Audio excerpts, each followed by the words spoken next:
So guys, what we are going to do is multiple variable regression, chapter 4 of Gujarati. And in this, the basic modeling is that now your variable y, which is your dependent variable, is also dependent on number of independent variables. Earlier it was only one x1, now you can have one x2, x3, x4, okay, till xn. You can have multiple variables which can impact your y variable. So what we are going to see is that how does what is the difference between your two variable model and your three variable model. Then essentially when you talk about in PRF terms, if I talk in PRF terms, this will be expected value of y given x is equal to beta 1 plus beta 2 x2t beta 3 x3t. So this basically forms जब हम to variable regression में थे तो ये एक line थी. This portion was just a regression line. This was a regression line. Now in multiple if you have a three variable regression, this goes on to become a plane. And if you add any more variables to it, suppose you add b4 x4t, then this goes on to become a hyperplane, a regression hyperplane. It's not possible to see a hyperplane because we can't see more than 3 axes. So yesterday we saw that how do we see a 3 variable case, a hyperplane. Let's see it here.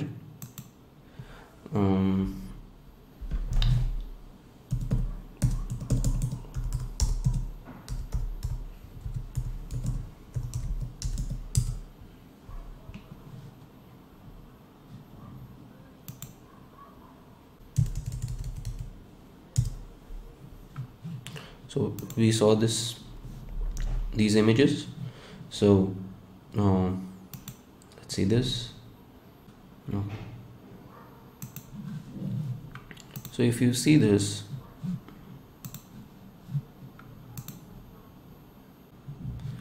so यहाँ पर आपको दिख जाएगा that you have a case where this is your population regression line, and these are your individual disturbance. These are basically your points which are not lying on this, and this essentially are your errors. Similarly up SRF you can imagine.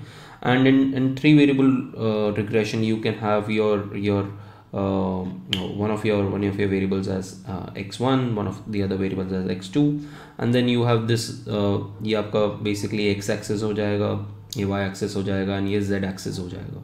So try to imagine something like this, and these are now your if this is your PRF, all of these are basically your yi's, okay, and this is your expected value of y given x. So essentially all of these points reflect what is ui, and it's very similar that यहाँ पर भी आप ये ui को minimize करने की कोशिश कर रहे थे. Whenever you say that we are in OLS, what you are essentially trying to do is that you're trying to minimize ui square, summation of ui square, which essentially is the framework under OLS. Okay. It is also a framework, a broader framework of what is called as gradient descent. हमने gradient descent के बारे में भी थोड़ी सी बात करी थी. Just to give you a brief of gradient descent, a little mathematical portion, कि हमने क्या बात करी थी. We were trying to see कि हमारे पास एक how do I show you? If you remember this guys, हमने ये diagram बनाया था. This is your B1, this is your B2, and this is your error EI. We had shown that your error function is something like this. This is how your error function actually looks like. ठीक है, आपका if you remember आपका जो function था वो एक parabola inverted parabola type था, ठीक है, something like a cost function. And what you were trying to do is, आप एक कॉम्बिनेशन निकालने की कोशिश कर रहे हो ऑफ B1 and B2. what you're trying to do is you're trying to find this combination of B1 and B2 जिस पे आपका एरर जो हो वो मिनिमाइज हो जाए, जिस पे आपका एरर जो हो मिनिमम हो जाए. this is what you're trying to find out. And since these are all splines, basically all of these, if you try to imagine something like ICs, ठीक है, कि different combinations of B1 and B2 which of different combinations of X and Y which give you same level of utility. Can you imagine guys, this will be different levels of B1 and B2. अगर मैं इसको 3 dimensional में अगर इसको बनाऊँ तो ये एक सर्कल जैसा बनना शुरू हो जाएगा, ऐसे करके ऐसा करके ऐसे मल्टीपल सर्कल्स आएंगे, ठीक है. And this is basically telling you that these are different combinations of B1 and B2 which will give me the same level of error. And I keep on iterating between these B1s and B2s so that I get the least possible error. And the jump from here to here, if I see the jump from here to here, from here to here, then here to here, finally to reach this point is basically also called as gradient descent. This is basically a gradient descent algorithm which is run by most machine learning packages, and which essentially is which essentially is how even Excel or any particular software works. समझ में आया guys? A little mathematical, but again very intuitive. Did you get this guys? Good.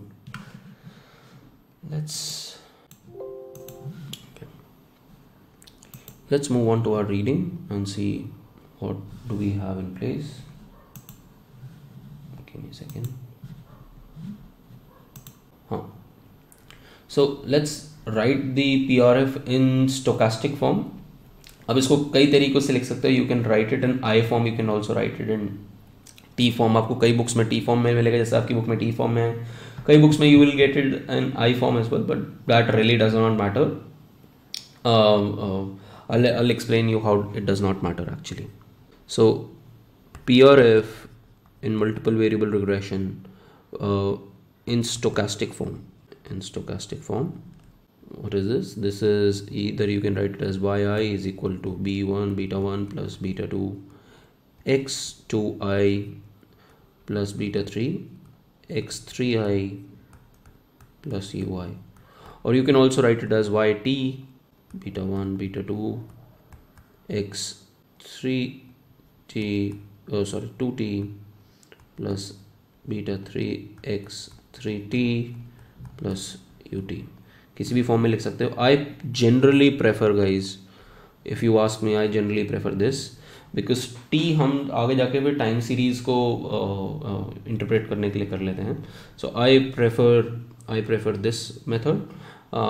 here the subscripts 2 and 3 are basically 2 3 4 5 till n are basically explanatory variables. ठीक है, ये second explanatory variable. कई बार हम इसको x से मल्टीप्लाई कर देते हैं, where x1i is equal to 1, ऐसे भी कई बार चल लेते हैं. This is also called as the bias term in some places, but again we'll come to that part later. And your i और t basically is your sample number.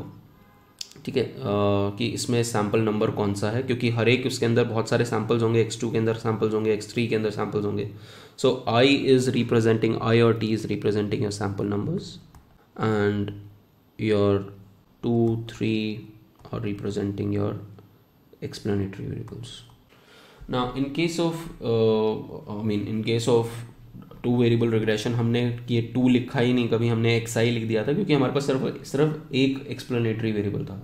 But now we have more than one explanatory variable, so we will write this 2 3. This is very very important. Now what are these b2 b3, what are these?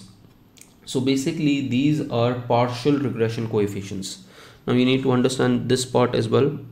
Partial regression coefficients. Now these partial regression coefficients, say whether you talk about b2 or b3, are essentially or essentially the change that happens in y due to per unit change in a particular x while keeping the other as constant. So this is basically, suppose if you talk about b2, this is change in y because of change in x2 keeping x3 as constant. Similarly, your beta 3 is change in y upon change in x3 keeping x2 as constant. This is how you define partial regression coefficient. In two variable regression there was no other variable, so the constancy doesn't really actually matter. Okay, so this is what we are saying, and let me show it to you through the PDF as well. ये हमने basically कल भी थोड़ा सा discussion किया था. What we are going to do in this particular chapter is estimating the procedure that कोई procedure में डिफरेंस है. वी विल सी कि प्रोसीजर में थोड़ा सा माइन्यूट डिफरेंस आ जाएगा when we will calculate b2 b3. If you remember हमने b2 की वैल्यू b1 b1 और b2 टू वेरिएबल रिग्रेशन में हमने OLS से निकाला था एंड हमने इसको मिनिमाइज कर दिया था तो हमारे पास आ गया था. इसके अंदर हम क्या करेंगे, today I will show you, we will use a little bit of matrix algebra and उस मैट्रिक्स अलजेब्रा से we can easily find out these values. ठीक है, I will show it to you guys because again I need to see that you have you are working with your matrix as well, because आगे जाके econometrics is going to be all about matrices. I mean it's more into linear algebra than anything else. So that's why. Then hypothesis testing का procedure देखेंगे, which is more or less very similar, and certain unique features, especially one of the features हम देखेंगे that of multicollinearity, and I'll also explain simultaneously, I'll explain you the concept of variance inflation factor, VIF, what this is. Okay, although this particular thing will be used in heteroscedasticity, but still I'll introduce this term here itself. And then how to decide how many variables to be included. Here we will talk about something called as variable inclusion के लिए there is something called as that what is the change in or upon, I mean old model versus new model. तो हम उसका significance देखते हैं इसके अंदर. We'll talk about the multiple formulas for this to check it. ठीक, the multiple formulas. And after doing all of these we'll do the 10 years में क्या है, and a couple of questions from DSE, Delhi School of Economics से कुछ questions करेंगे. ठीक है, these are entrances questions, सो हम वो भी एक बार देख लेते हैं कि क्या क्या पूछा गया.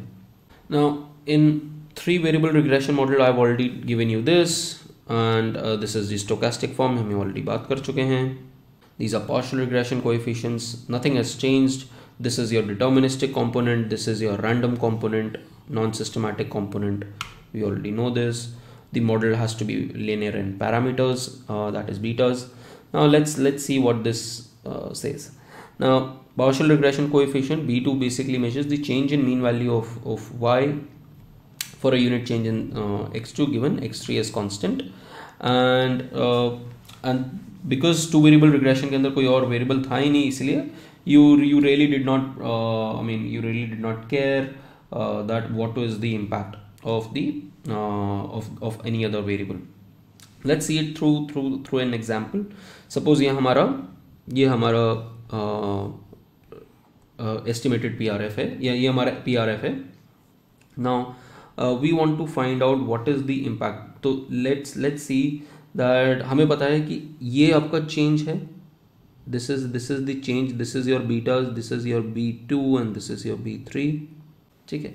Now what we say is let x3 एक पर्टिकुलर जब हम निकालने की कोशिश करेंगे तो हम क्या करेंगे, हमें एक वेरिएबल को कांस्टेंट लेना पड़ेगा 10, and then we find out this. So this basically tells you that the variable y decreases by 1.2 units for an increase in x2 when x3 is held constant.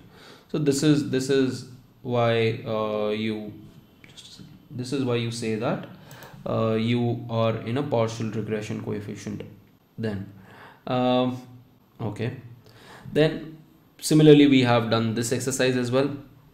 So in short, just read through this line. In short, then the partial regression coefficient reflects the partial effect of one variable, one explanatory variable on the mean value of the dependent variable when other variables are included in the model but are held as constant. Okay, so this not only tells us that not only include more than one explanatory variable but also isolate the impact of each variable from other variable. So it's something like this. You have a y, you have x2 and you have x3. Okay, so this basically keeping this as constant,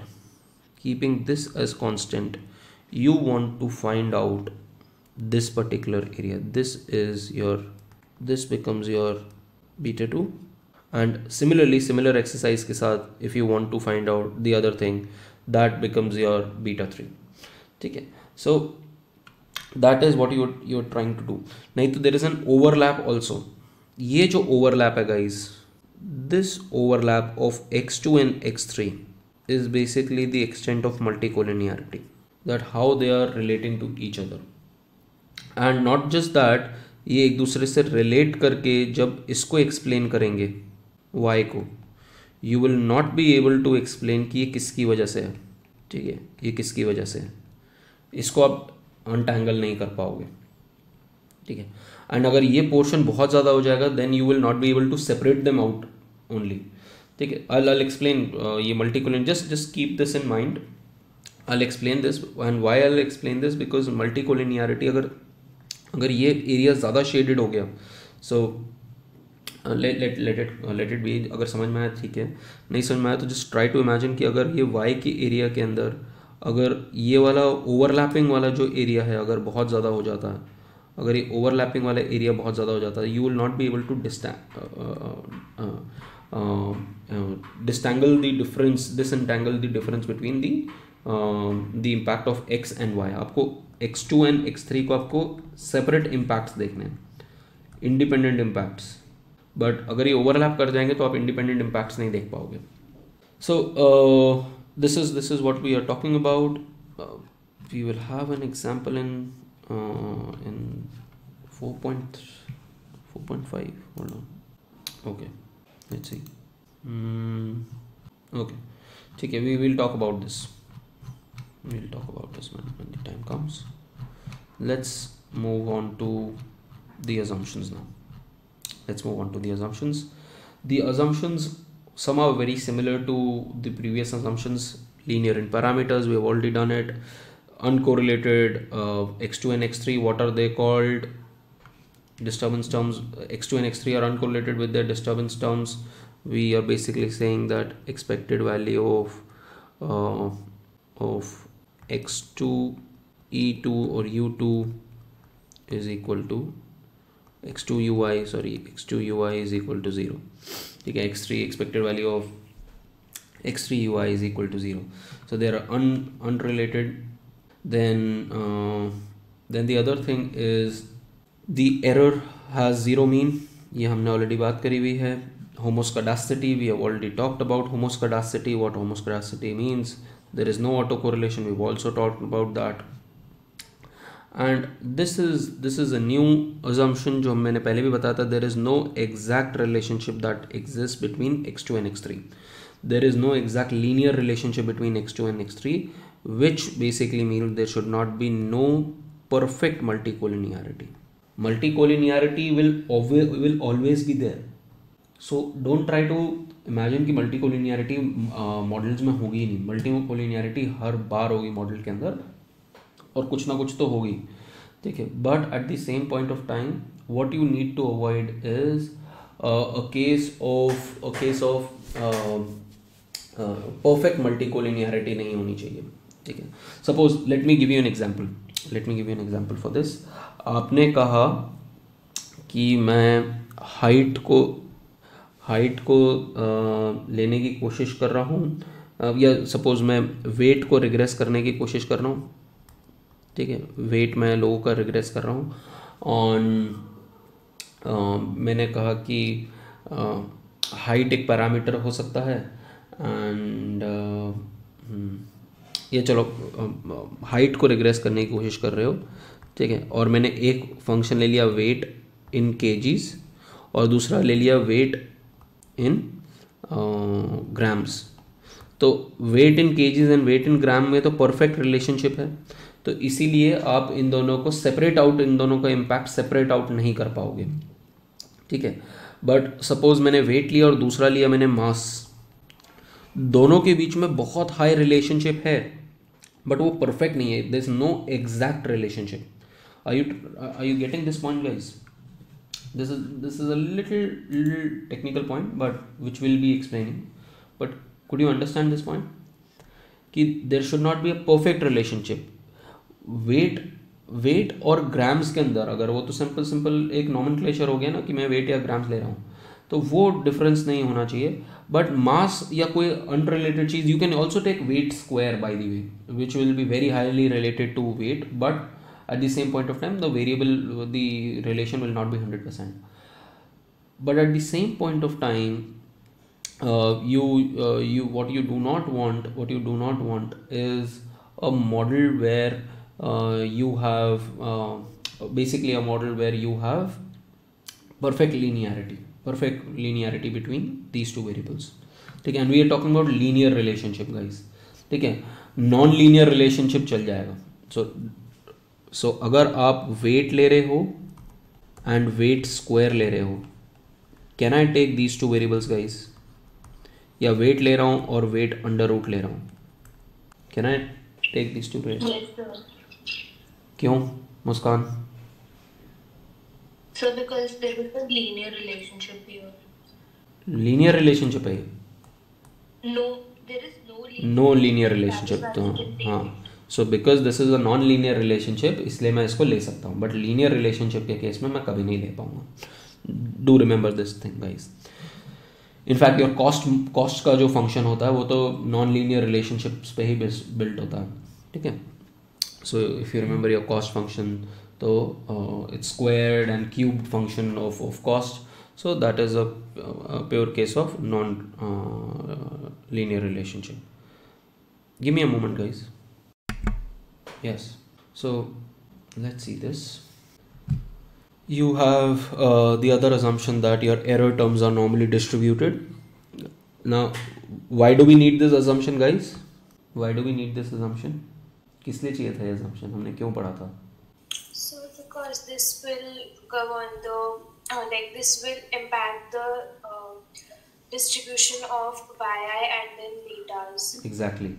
So basically this will give us, because if ui's are normally distributed, any linear combination of it will always also be normally distributed using CLT. तो yi is normally distribute हो गया और yi is normally distribute हो गया, तो b1 and b2s are linear functions of yi. That also becomes a normally distributed function.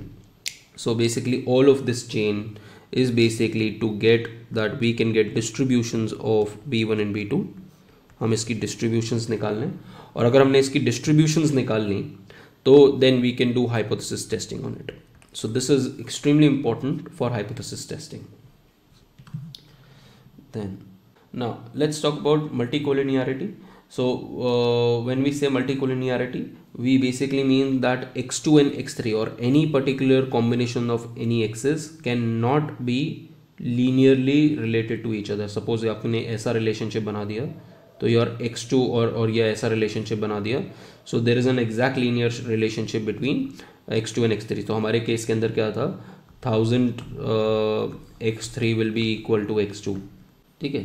तो हमारा तो grams will be equal to kgs का अगर हम वो बनाएं तो इस तरीके से बन जाएगा, so that we will not allow. And suppose अगर आप इसको सब्स्टिट्यूट भी कर देते हो, सपोज आपने कहा कि मैंने ये फंक्शन ले लिया x2 is equal to 4x3 ले लिया, सो what you can do is x2 की जगह x3 डाल दिया, तो अब आपके पास पूरी रिग्रेशन इक्वेशन इस फॉर्म में बन गई। नाउ इफ़ यू अंडरस्टैंड, यहाँ पर हमारा x3 है, एक ही वेरिएबल है। नाउ ए का जो कोएफिशिएंट आएगा, सपोज ए आया 3, ठीक है, that means 1 unit change in x3 will make 3 units change in y, ठीक है, ये आ गया. But within this a is equal to 4b2 plus b3. Now you cannot solve this independently, so you do not know what b2 is and what b3 is. That is the problem. You cannot independently determine that what is the value of b2 and b3. तो यहाँ पर ये problem आ जाएगा. And when we will see the chapter of multicollinearity, then we will see what is variance inflation factor. आपका जो standard errors हैं वो आपके इन्फ्लेट होने शुरू हो जाते हैं. आपका ओवरऑल मॉडल तो सिग्निफिकेंट आना शुरू हो जाएगा. जब भी आपकी मल्टीकोलिनियरिटी ज़्यादा होगी तब आपका इंडिविजुअल जो टी वैल्यूज़ हैं, इंडिविजुअल जो पैरामीटर्स हैं वो इनसिग्निफिकेंट आएंगे, बट ओवरऑल जो मॉडल होगा वो सिग्निफिकेंट आ रहा होगा. just remember this point as I put it a star in your notes, that we will see this in the chapter of multicollinearity, that what we will see is अगर आपके x2, x3, x4 अगर ये बहुत ज़्यादा closely related हैं, ठीक है, ये आपस में बहुत ज़्यादा क्लोजली रिलेटेड हैं, and we can see them through something called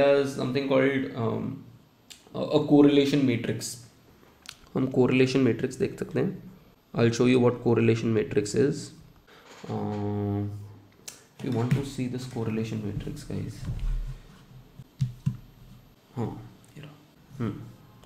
see this, guys. ये भूल जाओ कि क्या चीज़ क्या है, आपके वेरिएबल्स क्या हैं, but these are different variables that you are taking, ठीक है. I'm इस केस में I think I am doing a regression. Yes, I'm doing a regression function, ठीक है. So what we are essentially doing is, यहाँ पर this is kind of also called as a heat map, ठीक है. But think of it as basically, if you see मैंने आगे if you see the coding, मैंने यहाँ पर core डाला हुआ है. बेसिकली कोरिलेशन निकालने की कोशिश कर रहा हूँ वेरिएबल्स के बीच में. एंड आपका कोरिलेशन कोएफिशिएंट किसके बीच में होता है, guys? What is the range of correlation coefficient? -1 to 1. So if you see कि आपका कॉम्पैक्टनेस कोई एक वेरिएबल है, वो अपने आप के साथ तो उसका हमेशा 1 रहेगा, उसका कोरिलेशन कोएफिशिएंट, ठीक है. So all your diagonals will always be 1.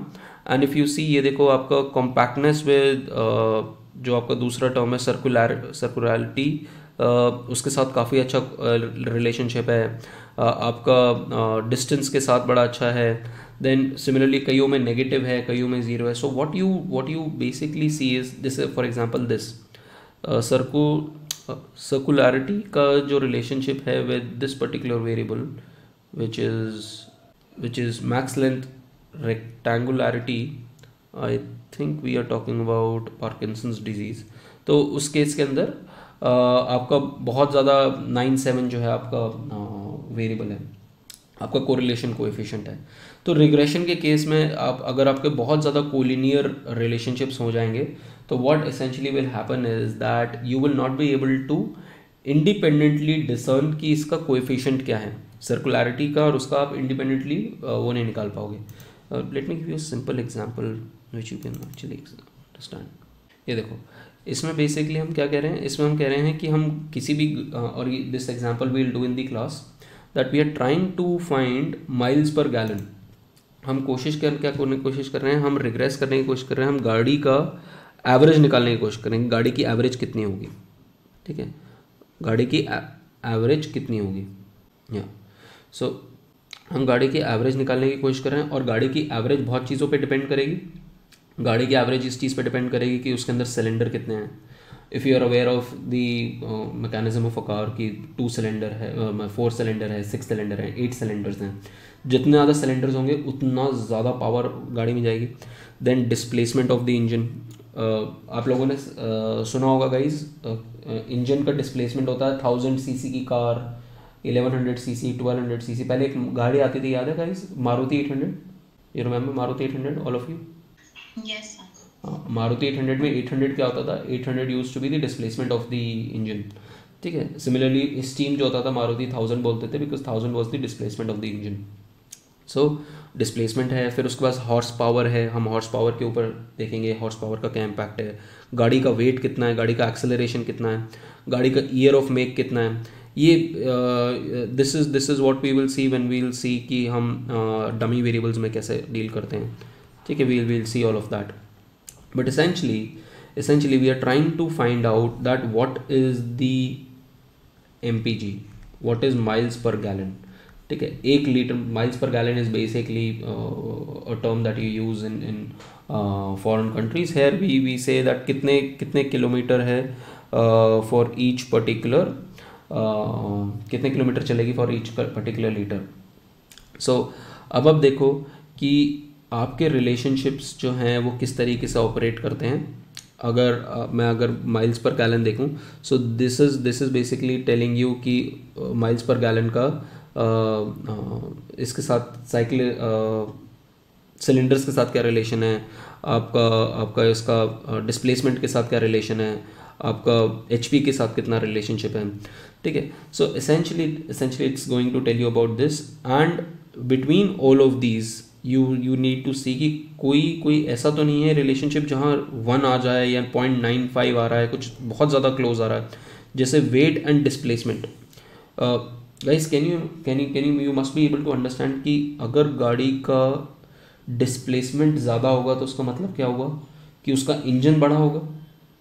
All of you can probably imagine कि गाड़ी का अगर वेट ज़्यादा होगा, अगर गाड़ी का सपोज से इंजन जो होगा वो बड़ा होगा, इंजन सपोज मैं बोलूँ कि 5000 cc है, it's a super car, kind of a car. ठीक है, और सिलेंडर्स उसके अंदर 8 हैं, तो what will be the impact on weight. Weight ज़्यादा होगा कि कम होगा गाइस? Simple question. एक गाड़ी का वेट अगर एक आप एक फास्ट कार लोगे तो उसका वेट ज़्यादा होगा कि कम होगा? So no idea.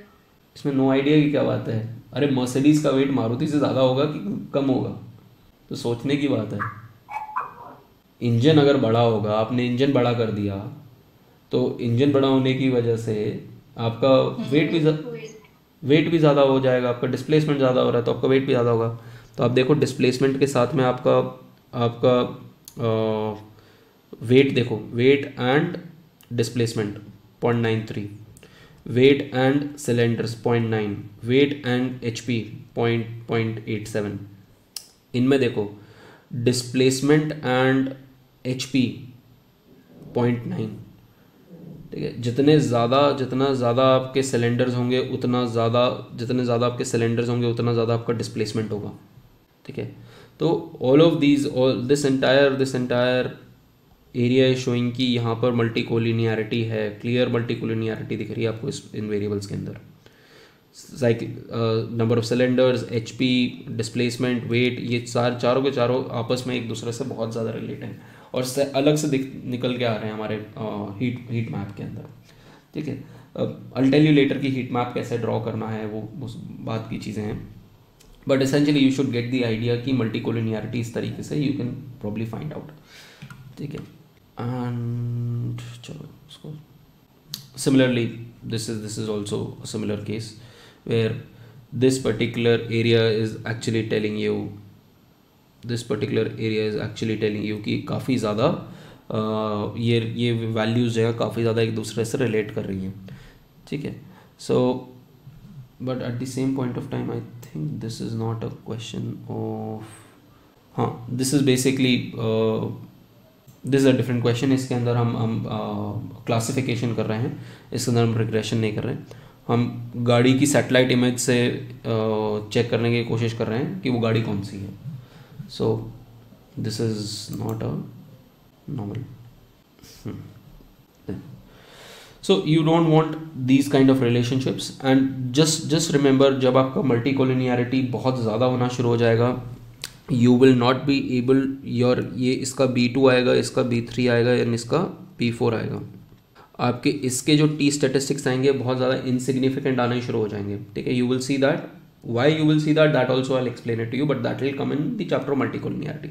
But just write down a point that if your multicollinearity between variables is high, then your betas will become insignificant.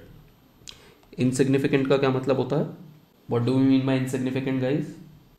The t statistic will be lesser than the critical value. Exactly, but उसको और कैसे बोल सकते हैं? In null hypothesis terms और alternative hypothesis terms क्या बोल सकते हैं? Beta is equals to 0. Zero तो ठीक है, बट नल हाइपोथेसिस के टर्म्स में क्या बोलोगे? You will reject h not. No, not reject, you will not be able to reject. H not क्या होता है मुस्कान? एच नॉट तो हमेशा beta is equal to zero होता है ना.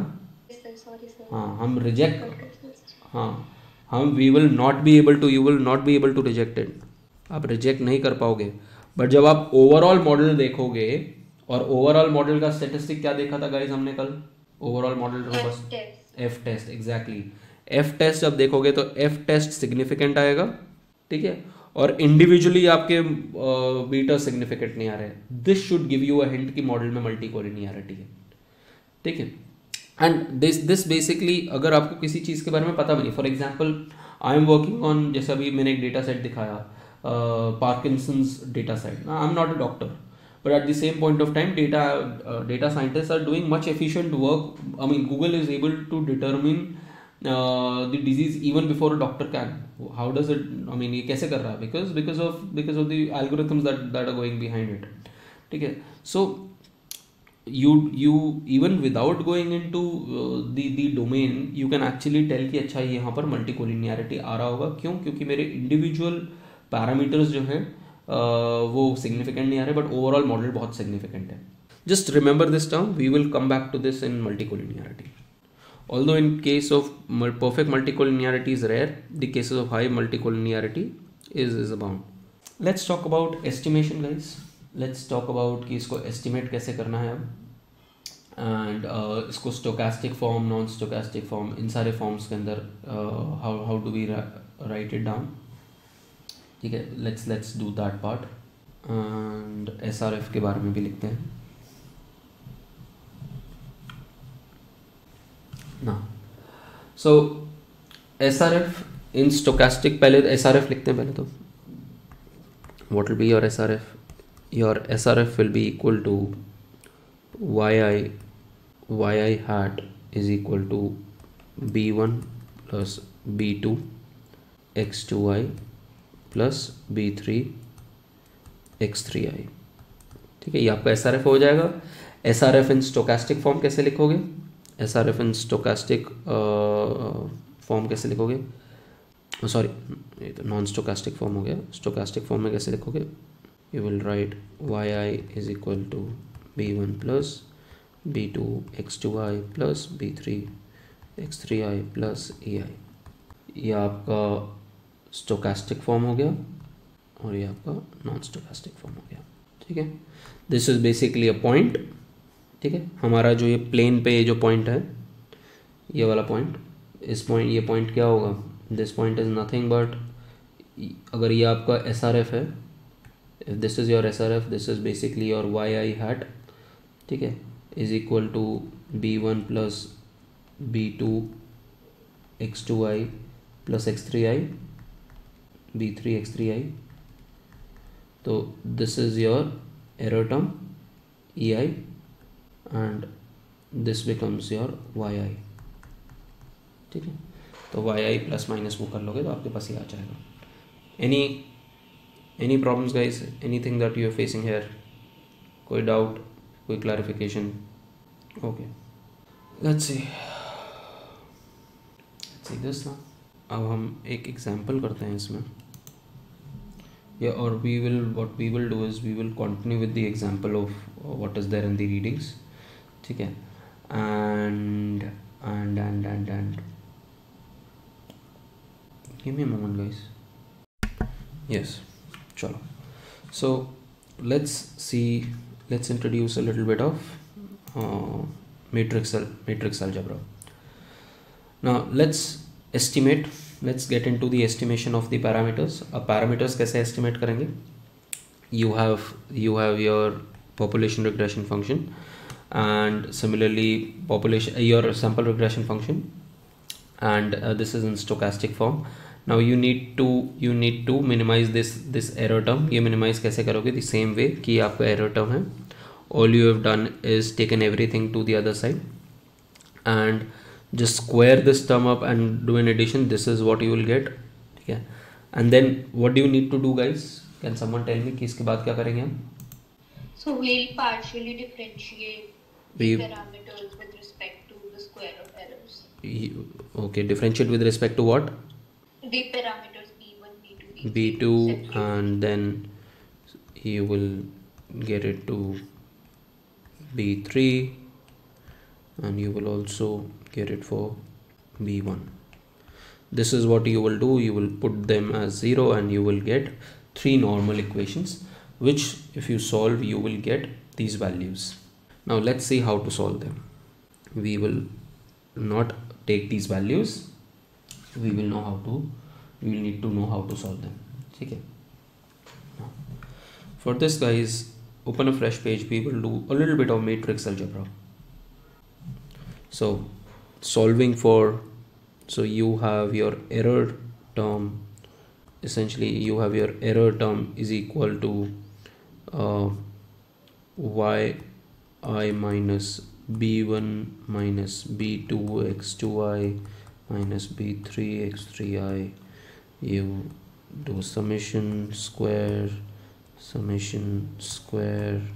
and then you need to find out what is these 3 values, what is the value of b1, b2 and b3 by minimizing through the OLS estimators. Okay, this is what we need to find. Let's see this through matrix algebra.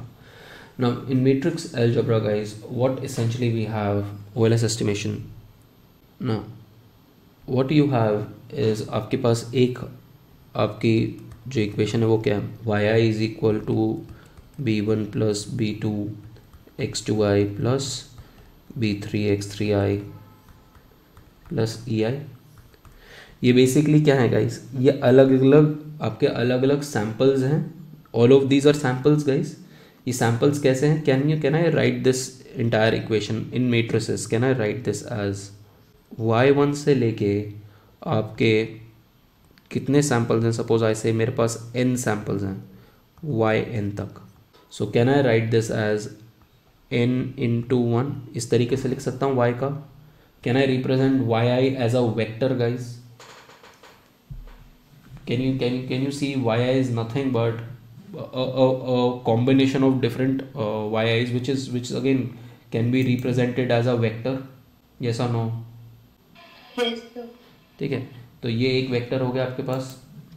Then this is equal to, ध्यान से देखना guys, you will miss out otherwise. अब इसको एक आपका matrix आएगा आपका excise का, और एक आपका मैट्रिक्स आएगा उनके कोएफिशिएंट्स का. ठीक है, so these are something like scalars. I hope you guys understand what scalars are. Okay, now what the model that we are in is, model में बता देता हूँ. हमारे पास n ऑब्जर्वेशंस हैं, हमारे पास k पैरामीटर्स हैं, हम उस मॉडल के अंदर हैं. ठीक है, सो बेसिकली आपके पास k पैरामीटर्स होंगे. I'll एक्सप्लेन ये k पैरामीटर्स कैसे हैं. ये बेसिकली हम कह रहे हैं कि ये bk तक है. ठीक है, सो b1 b2 b3 b4 till bk चल जा रहा है. To write it in a more efficient form, let me write it like this: b1 b2 till it is going to bk x k I plus ei. ठीक है, इस तरीके से हम k वेरिएबल मॉडल के अंदर हैं. Then what you have is, अब इनके जो बीटास तो सारे कोएफिशिएंट्स हो गए. इनकी जो वैल्यूज़ हैं वो हम लिखेंगे. So all across your b1 is always your 1. ठीक है, ये 1 ही रहेगा, ये हमेशा 1 ही रहेगा. लास्ट तक ये 1 रहेगा चाहे आप k टाइम्स नीचे ले जाओ. This will B x2i x21, this will B x31 x41 till xk1. हम अगर मैं जो फर्स्ट इक्वेशन बनानी हो, फर्स्ट जो पॉइंट है उसकी इक्वेशन बनानी हो, what will that be? First line will be, first point will be y1 is equal to b1 plus b2 x21 b3 x31 b4 x41 bk xk1 plus e1. ठीक है. Similarly this will be x22 x32 x42 xk2 and last जो आएगा term वो हो जाएगा x2n x3n x4n xkn and this will be a n into k matrix. तो matrix को multiply करने के लिए ये टर्म्स भी सेम होनी चाहिए ना. इज दिस क्लियर गाइज और नॉट? अगर ये मैट्रिक्स क्लियर नहीं है, अगर ये मैट्रिक्स मॉडल क्लियर नहीं है, we will not be able to proceed further. I've just used your maths 1 to represent linear equations, a series of linear equations, simultaneous equations in matrices. Good. Then what we do, guys? Then what we do? We can write this instead. जब आप advanced tricks में आ जाओगे, you will not write this as all of this. You will simply write this as y is equal to x b plus e. This is basically your regression. बिल्कुल simple तरीके से इस तरीके से हम लिख देते हैं regression equation को, y is equal to x b plus e. So again, what maths does is, what matrices does is, it helps us in the sense condense the entire forms of equations and उसको हम बड़ी simply आराम से छोटे form में लिख सकते हैं. This is the beauty of mathematics. Now let's minimize e2 ei square. उसको minimize करने की कोशिश करते हैं and then see कि हमारा क्या आएगा और उस केस के अंदर हमारी जो 3 इक्वेशंस बनेंगी वो क्या बनेंगी and we will see that.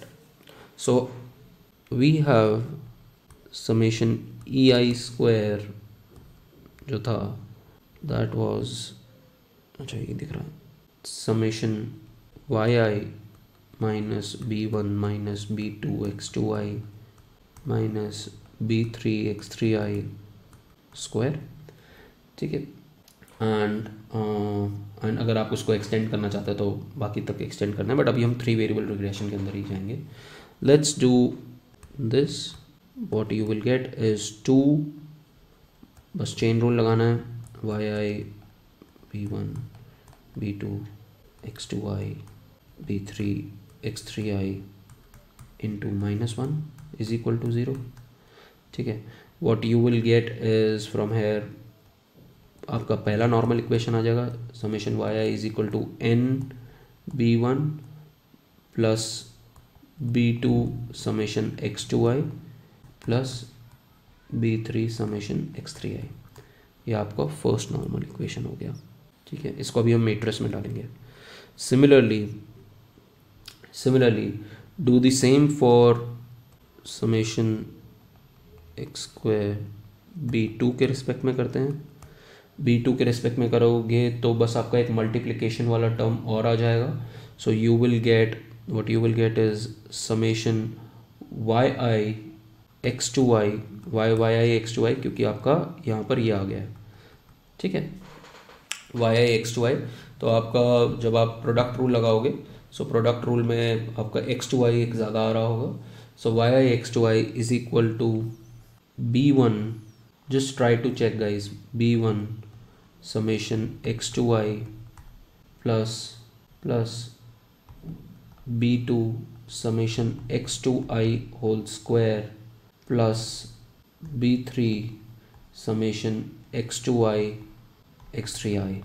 This is your second normal equation, and let's write down the third normal equation, summation ei square b3.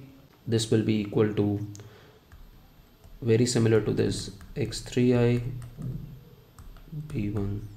ठीक है. बिल्कुल एनालॉगस होगा, इसलिए जल्दी से लिख सकते हो. You have this as 3.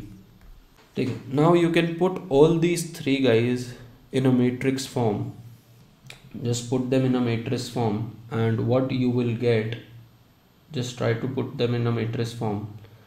You can easily get this as, एक साइड पे आ जाएगा आपका summation y i x two i, ठीक है, दूसरे एंड पे x two i x three i, ठीक है. Now what you can do is, जो हमारा मॉडल था, लेट्स सी दिस मॉडल, ठीक है, हाउ टू सॉल्व दिस. हमारा जो मॉडल था वो क्या था, हमारा मॉडल था y is equal to X B, ठीक है, और इसके अंदर तो खैर आपका वो आ ही नहीं रहा है, एरर टर्म्स तो आ ही नहीं रहे हैं. सो ये हमारा एसेंशियल मॉडल इस वक्त आ रहा है. Now what you can do is, you need to calculate the parameters. This you have to calculate the vector of these parameters, ठीक है. You just multiply this by in such a way, x into x transpose into b करोगे, you will have x transpose into y. So what you have done is both sides को आपने x transpose के साथ में multiply कर दिया. You can write is that X T as well अगर चाहो तो, ठीक है. All you have done is this, ठीक है.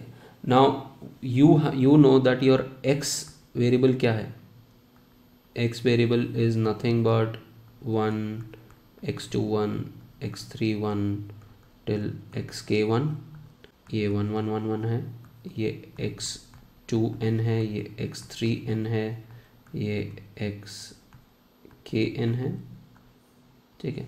So multiply this with your X transpose, इसको एक्स ट्रांसपोज के साथ मल्टीप्लाई करो, and what you will essentially get is basically you are saying कि ये क्या हो जाएगा, ये आपका हो जाएगा 1 1 1 1 1 सारे, ठीक है. ये हो जाएगा x21 till x2n.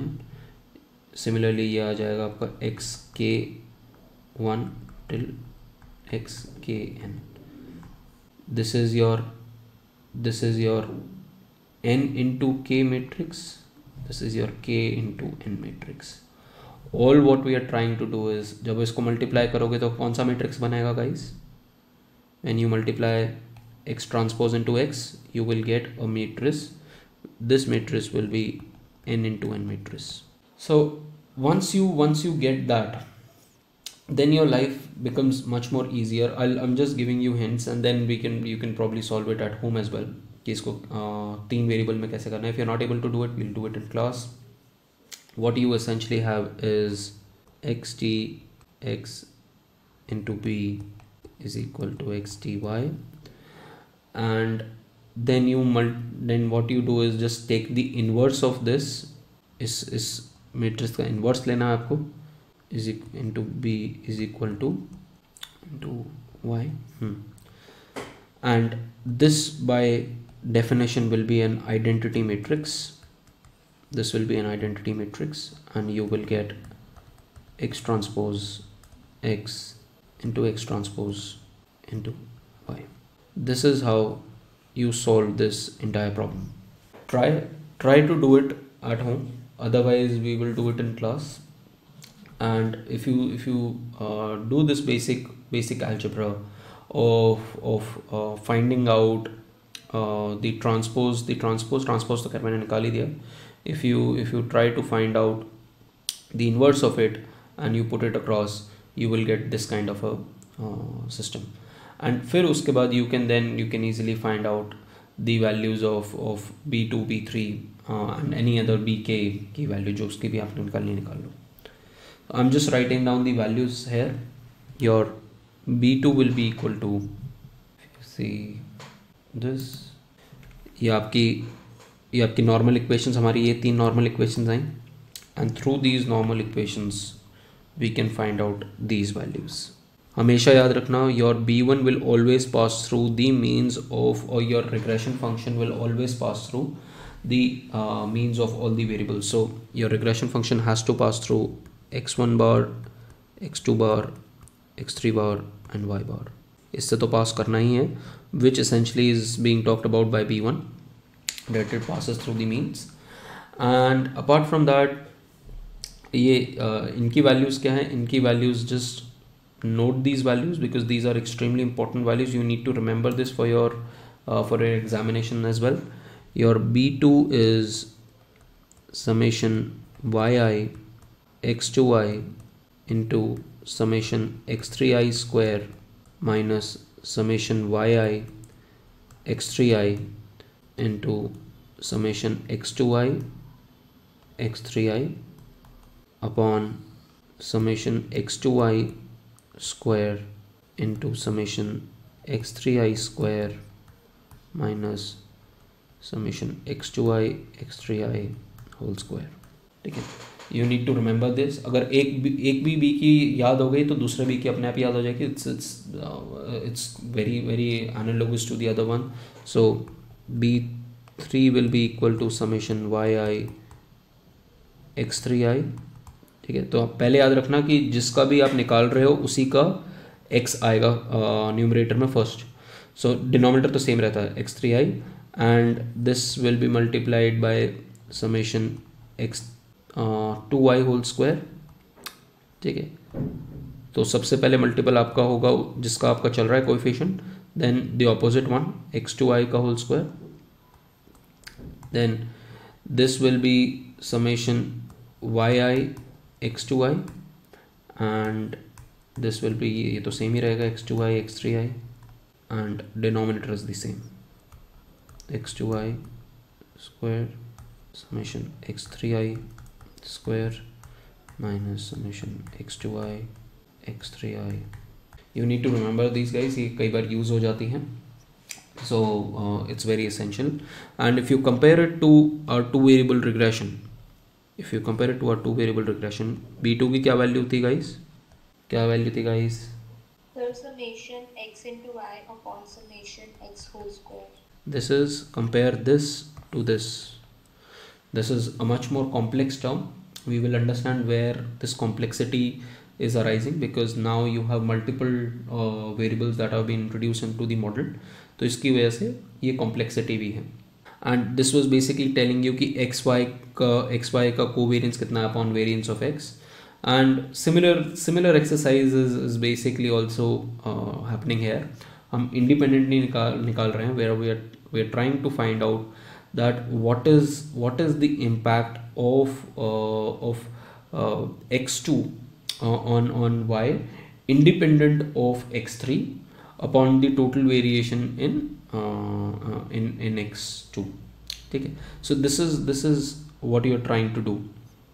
try to understand this is what denominator समझो, ये बेसिकली वेरिएशन इन x2 है, ठीक है, ये वेरिएशन इन x3 है और उसके अंदर से आप हटा रहे हो कि variation in x2 and x3 combination में कितना कर रहा है, ठीक है, और उसका स्क्वायर हटा रहे हो।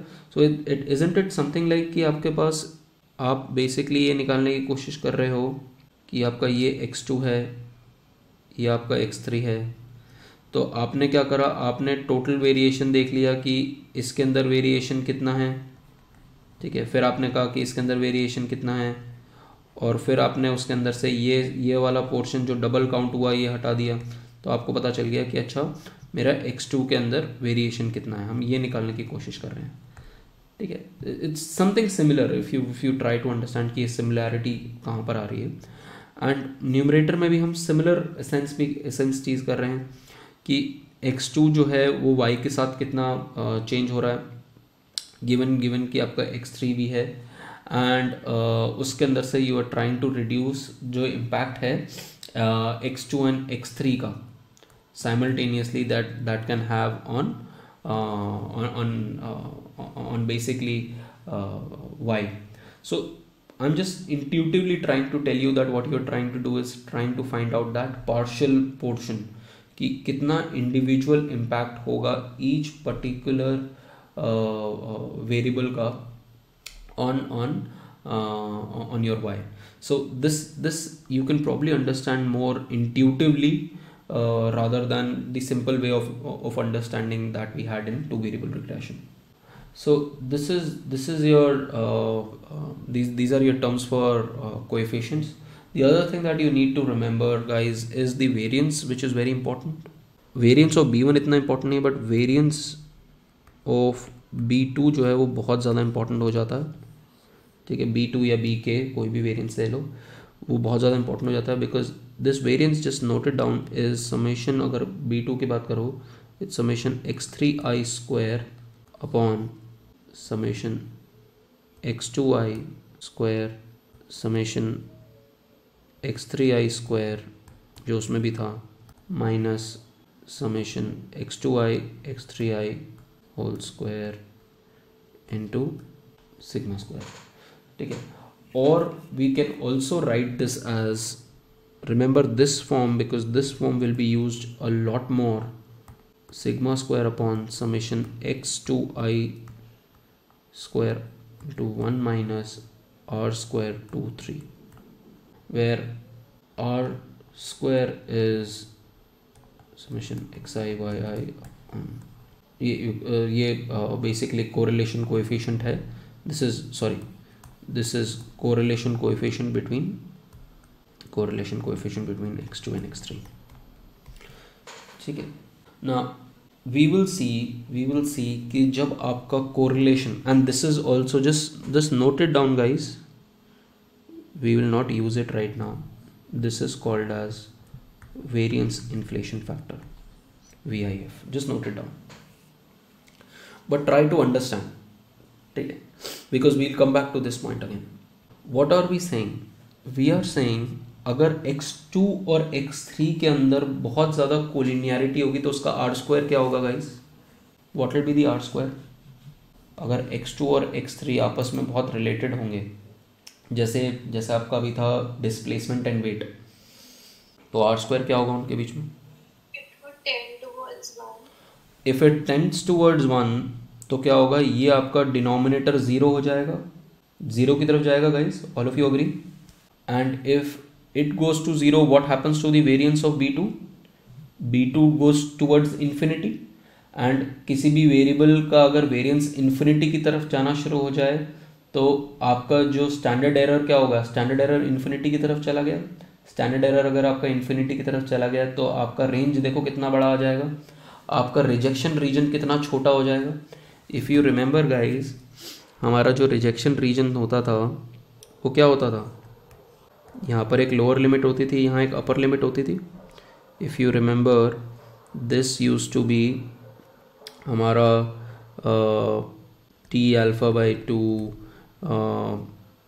प्लस इंटू स्टैंडर्ड एरर हमारा होता था, तो उससे हम अपर लिमिट निकालते थे. ठीक है, x bar plus this standard error, और ये x bar minus t(α/2) into standard error करते थे. अगर ये स्टैंडर्ड एरर इन्फिनिटी की तरफ चले गए, तो क्या होगा? Hold on guys, yes guys. So ये जो है, ये आपका स्टैंडर्ड एरर जो है, ये आपका बहुत ज़्यादा अगर इन्फ्लेट कर गया तो ये बेसिकली आपके lower limit and upper limit जो है बहुत ज़्यादा इस तरफ और इस तरफ चली जाएगी, इन्फिनिटी की तरफ. तो ये जो रिजेक्शन रीजन है, ये जो है बहुत छोटा हो जाएगा, तो basically you will not be able to reject वाला रीजन बढ़ जाएगा. Now did you guys understand कि क्या होगा अगर मल्टी कोलिनियरिटी ज़्यादा होगी? तो थोड़ा एसेंस मिला, मतलब even if you don't understand it completely, but intuitively you should have been able to get it. Yes और नो? Yes. Yes, sir. ठीक है, great. So this is what I wanted to talk today, guys. What we will do tomorrow is this portion. So try to solve these three to get it. And we've already talked about the variance. So B2, B3 का भी similar variance ही है, कोई वो बड़ी बात नहीं है. We will just talk about कि हमारा जो expected the variance hat estimated variance जो है वो ये है. टू वेरिएबल रिग्रेशन के केस में n-2 हो जाता था, there is no other difference, and that's probably it. and then उसके बाद हम OLS भी उसी तरीके से करते हैं. everything runs the same exactly same way, and then we do an example of this. So more or less we are almost done half of the chapter, and it will not take I think Monday को we'll be able to complete this chapter. ठीक है.